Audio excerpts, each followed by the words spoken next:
against Mauritania zoom into AFCON finals. It's so good to have you here on the news on Leadership TV.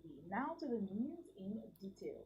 Vice President Kashim Shatima has inaugurated the Buka Goni Aji-led 37-man tripartite committee on national minimum wage at the State House Abuja on Tuesday. Vice President Shatima presided over the inauguration of the committee representing federal and state governments, the private sector, and the organized labor. Speaking at the inauguration ceremony, Shatima called for collective bargaining in good faith, emphasizing contract adherence and encouraging consultations outside the committee. The tripartite committee was tasked with the responsibility of proposing a new national minimum wage for Nigerian workers. Labour Party presidential candidate Peter Obi has paid a condolence visit to the Al-Kadriyar family whose six daughters were abducted on January 2nd. During the visit to the family on Tuesday, Obi expressed concern over the rate of kidnappings in the country and urged the government to curb insecurity. Obi said, I came to have the opportunity of condoling the family and then see the young ones that are still in the hospital. It is for all of us to sacrifice everything possible to see that criminality is contained. Can you imagine how it feels for a father to lose a young daughter? Imagine the Folashade's family as well. Just imagine the trauma.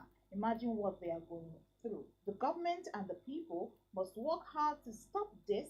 It is a very sad situation. I don't even know how to start commenting because this is happening every day. We cannot continue this way.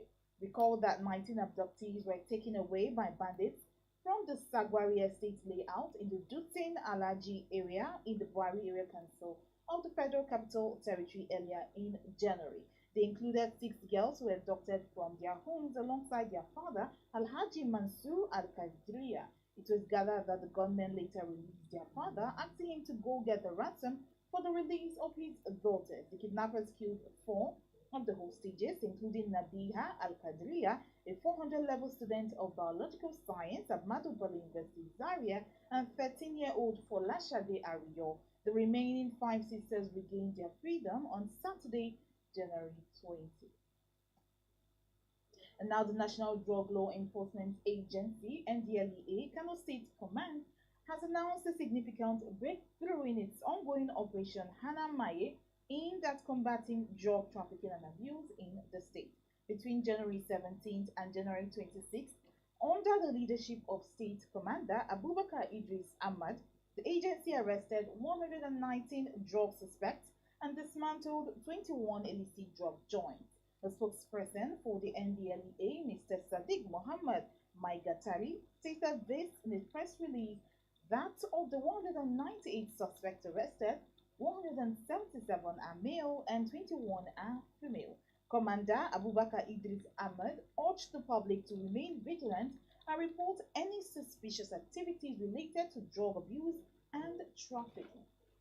We move on now. Senate Chief Whip Ali Ndume has urged President Bola Ahmed Tinubu to pursue corrupt Nigerians. Ndume, representing Borno South Senatorial District in the National Assembly, also supports the president's order for all crude oil revenue to be deposited into an account with the Central Bank of Nigeria, CBN. Speaking with journalists in Abuja on Tuesday, Ndume called for a corruption-free Nigeria, urging President Tinubu to sign an executive order compelling corrupt Nigerians to explain their wealth. He said people, especially the political class, must explain their sources of wealth or forfeit the same to the government.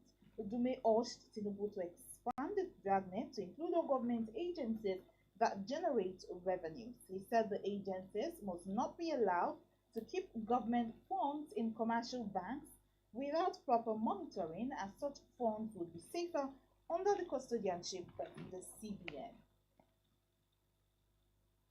And now Nigeria has ranked 145 out of 180 countries and scored 25 out of 100 points in the recently launched 2023 Corruption Perception Index published by Transparency International Nigeria. According to Punch, The 2023 CPI is the first index under the presidency of Bola Tinubu. This represents a rise 5 places above its previous ranking in the 2022 CPI, where Nigeria placed 150 out of 120 countries, or rather 180 countries, and scored 24 of 100 points. The CPI score indicates the perceived level of public sector corruption on a scale of 0, representing highly corrupt, to 100, representing least corrupt perceptions.